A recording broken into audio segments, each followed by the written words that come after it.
से होकर आती है और यहीं पर दोस्तों इस प्रकार से बड़ियार और यमुना का भी मिलन होता है। तो गंगनानी में यानी कह सकते हैं हम कि दो नदियाँ यमुना में मिलती है।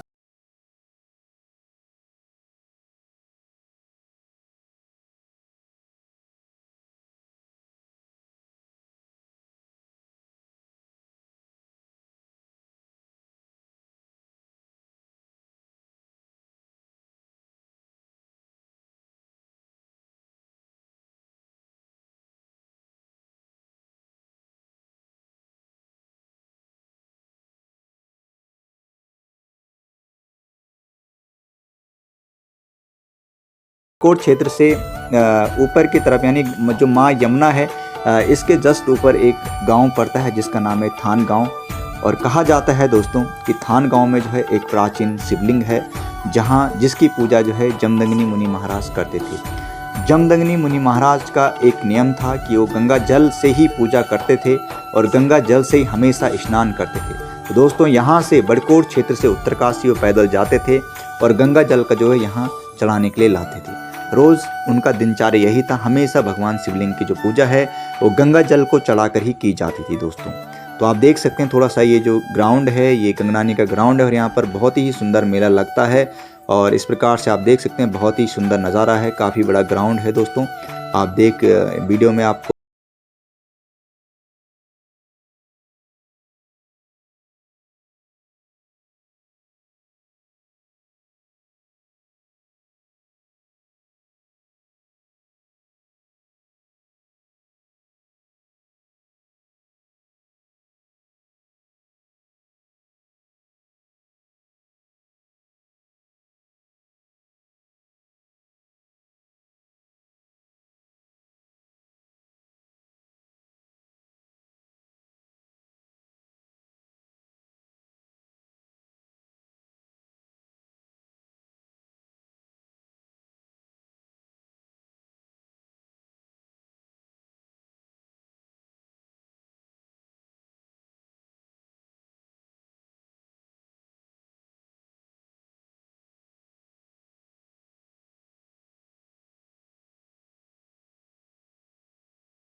सबसे साफ दिख रहा है। गंगा जल ऐसे ही होता है दोस्तों और देखिए इस प्रकार से गंगा जल जो है यहाँ अंदर ही अंदर से यहाँ पर गंगा जल आता है और भगवान जमदग्नि मुनि महाराज यहाँ से गंगा जल को लेकर के ऊपर जाते थे और इस प्रकार से वहाँ पर शिवलिंग की पूजा करते थे, अपना भी इस प्रकार से वहाँ से नहाते थे। मैंने यहाँ पर जो पंडित जी थे उनसे पूछा कि इस स्थान का क्या महत्व है, तो उन्होंने मुझे बताया कि इस स्थान का बड़ा महत्व है। यहाँ पर मुनि महाराज ने तपस्या की थी, जमदग्नि मुनि महाराज ने यहाँ पर तपस्या की थी और यह जो इस प्रकार से यहाँ पर ये गंगा जल इस प्रकार से बाद में इसको कुंड का निर्माण किया गया है।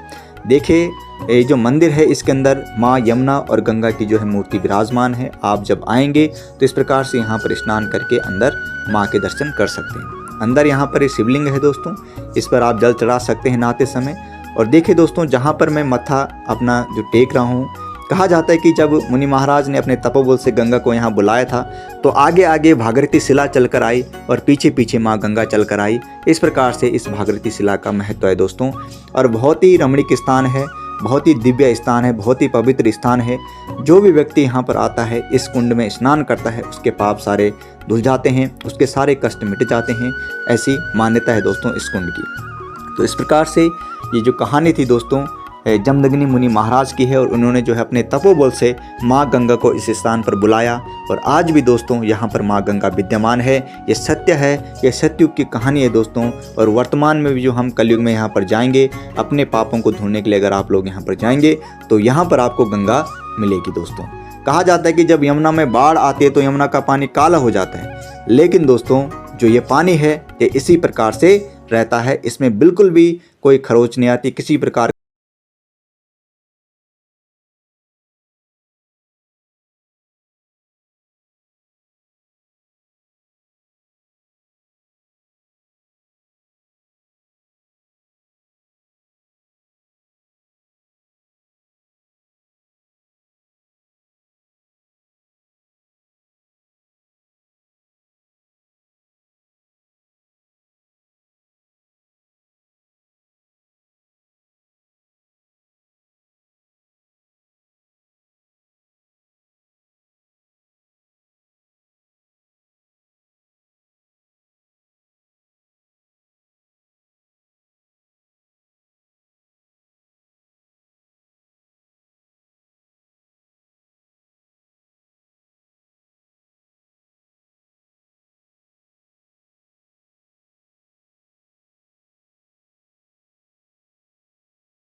वहाँ की जानकारी आप लोगों को शेयर करूँगा। फिलहाल जो मेरे पास ये जानकारी थी दोस्तों, तो मैंने ये आप लोगों को शेयर की है। इस प्रकार से आप इस वीडियो को ज़रूर देखें, और अगर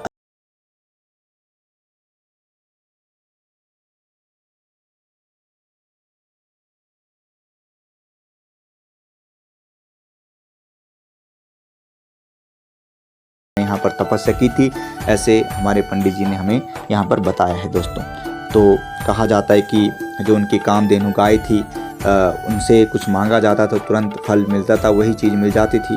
जो कुबेर का यानी कुबेर का जो भंडार है वो तो ठीक है, लेकिन जो कल्प वृक्ष है दोस्तों, कल्प वृक्ष की जो इस प्रकार से जो मान्यता है हमारे धर्म में, फलदायक वृक्ष है कल्प वृक्ष, जो कि समुद्र मंथन से निकला था। 14 रत्नों में से एक माना जाता है कल्प वृक्ष को। तो इस प्रकार से दोस्तों आप आ सकते हैं और थान नामक गाँव में देख सकते हैं कल्प वृक्ष, और आप जो है कामधेनु गाय भी वहाँ पर विद्यमान है, ऐसी मान्यता है दोस्तों, आज भी कहा जाता है ऐसा। तो ये मुनि महाराज की तपस्या थी जिन्होंने गंगा जल को यहाँ पर लाया था दोस्तों। बरकोट से यमुना वैली से उत्तरकाशी जाने में बहुत ज़्यादा दूर है दोस्तों, बहुत ज़्यादा दूर है। एक मतलब पैदल चलते चलते जो है आदमी नहीं जा सकता वहाँ तक, लेकिन मुनि महाराज वहाँ गंगा जल को लाने के लिए जाते थे। ऐसा तप उन्होंने किया, ऐसे महान थे हमारे संत, और इसलिए जो है हमेशा ही जो है भारतवर्ष में संत पूजने